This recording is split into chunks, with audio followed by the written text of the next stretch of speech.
tarde, eu sou a repórter Maria Alice. No programa de hoje, Uma Dose de Cultura, nós vamos debater com um historiador, um geógrafo, um sociólogo, o tema colonialismo e culturas. Agora fiquem com a imagem da nossa historiadora Lohane. O tema a ser debatido é o colonialismo cultural. O que acontece é quando um país imperialista chega num país ou num continente e altera toda a cultura, todos os bens culturais desse povo que mora nesse país, ocasionando uma miscigenação. O colonialismo é uma estratégia sutil dos países imperialistas para conseguirem manter o seu domínio. As estratégias do colonialismo cultural podem ser usadas de diversas formas, tanto quanto propagandas, mensagens, fachadas, enfim, músicas, tipos de comida, quanto várias outras coisas.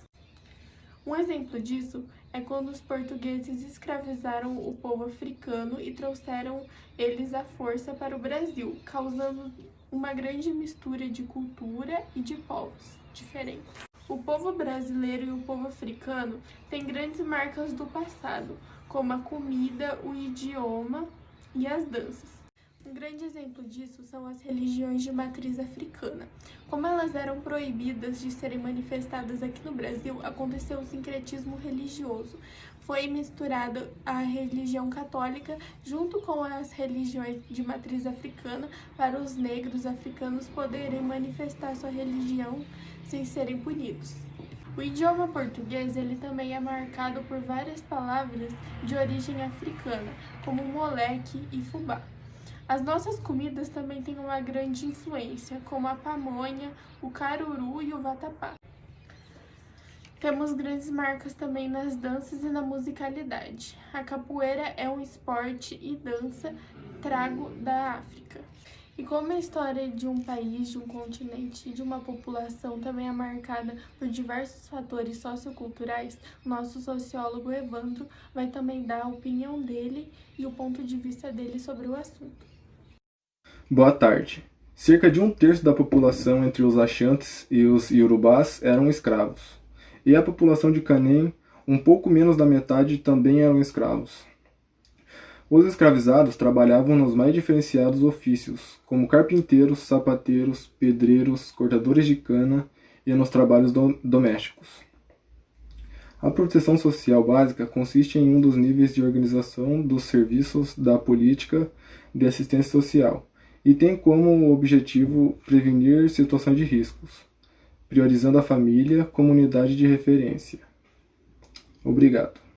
Fiquem agora com a nossa geógrafa Nailinha. Ela vai falar um pouco sobre o ponto de vista dela pelos olhos da geografia. Boa tarde, Brasil. Meu nome é Nailinha, sou formada em Geografia pela Universidade Federal do Rio de Janeiro e eu agradeço o espaço que o programa está me dando para conversar um pouco com vocês sobre como a colonização afetou o nosso país. Desde a época da colonização, o nosso equilíbrio ecológico estava sendo prejudicado com o desmatamento e queimadas. A cada nova vegetação europeia introduzida, uma nova praga surgia, castigando as plantações e os homens.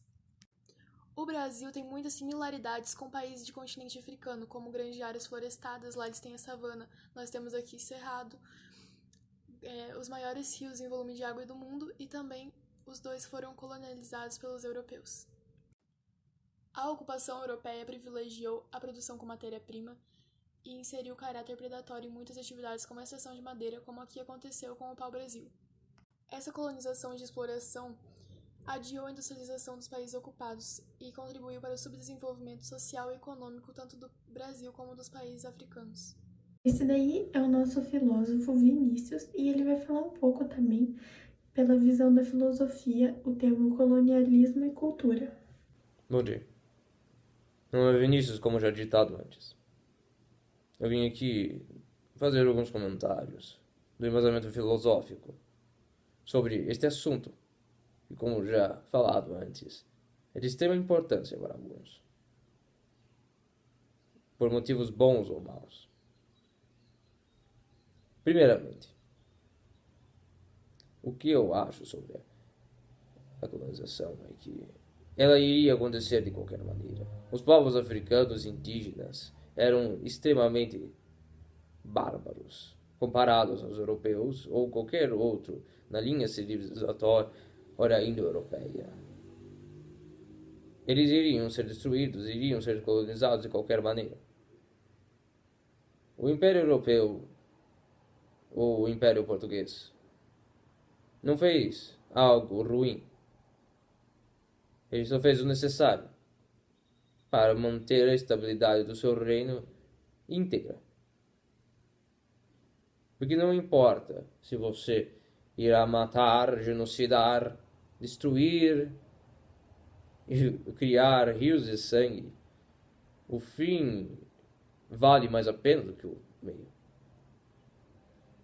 E é claro, não vai existir ninguém, se você fizer direito, se você fizer da maneira correta, não vai existir ninguém para reclamar.